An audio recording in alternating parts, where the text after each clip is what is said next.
Alright, today we are making a beautiful lacto fermented mango habanero hot sauce. Naturally, we have the mangoes, we have the habaneros, we have the onions, and some garlic. We are lacto fermenting this for about 2 weeks, so we're going to start with that. Then we'll move on to making this beautiful sauce.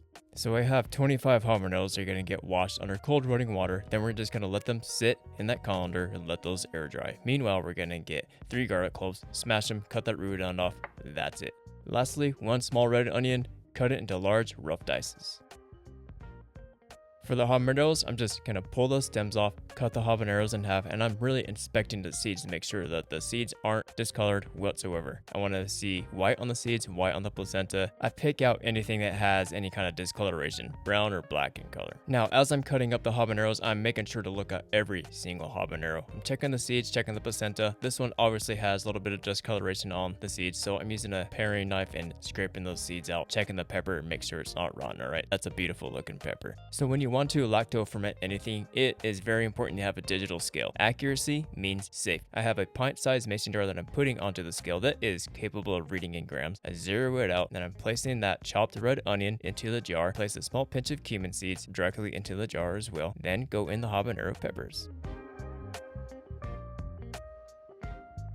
I'm using a small glass jar to lightly press down on those peppers because I really need to have a little bit more room in that jar for the mangoes. These were previously frozen mangoes, so I just tossed them in the refrigerator overnight to let them defrost, and then I stirred out that liquid. Add them to the jar. Very carefully, I'm using the back end of a wooden spoon and lightly press them down to that jar. I prefer to use spring water when I'm lacto fermenting. You could use filtered water if you choose to do so, just make sure it's non-chlorinated and that it doesn't have any chloramine in it. Again, I'm using the back end of that wooden spoon to gently move those ingredients a little bit to the side. That way that water has the ability to sink down to the bottom. Those mangoes, like I said, have been previously frozen, so they're super soft, and they tend to hold back that water where I want it down to the bottom of the jar and move its way up. That water level gets filled up to the bottom of that neck of that jar. Record that weight, 874 grams. Multiply that by 0.03, which is 3%. You get 26.2 grams. 26 grams is perfectly fine. Now we're going to strain out that water. I'm using a lid from another mason jar and pouring that water into another empty mason jar, okay?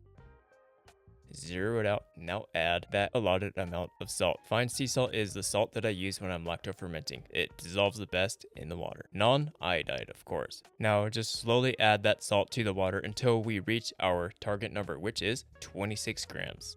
Now I place a lid onto the jar, secure it, and give the jar a shake for about 30 seconds. You want this salt to be completely dissolved. Once dissolved, go ahead and pour that water back into that jar that has the mangoes and the habaneros and the onions, alright? I'm working the mangoes around again, that way I know that the water is sinking down to the very bottom of the jar and floating its way up, okay?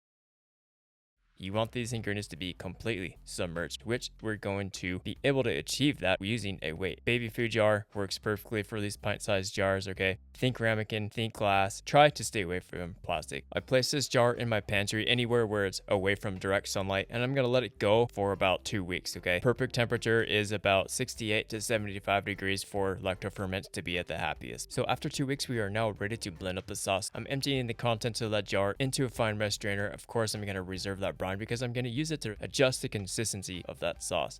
These mangoes taste pretty good. You could eat them just as is. They are salty, they are sweet, they're a little bit spicy, of course. I'm going to add about half of the amount of the ingredients into my container for my Nutribullet. So if you have a high power blender, you could do this all in one fatal swoop, most likely. That brine, I'm just going to fill it into the container until it just starts to cover the ingredients. That's the perfect amount of liquid. This attachment that I have has 6 blades on it. This is going to blend it the best. Just let that rip 45 seconds to 1 minute until it is completely broken up.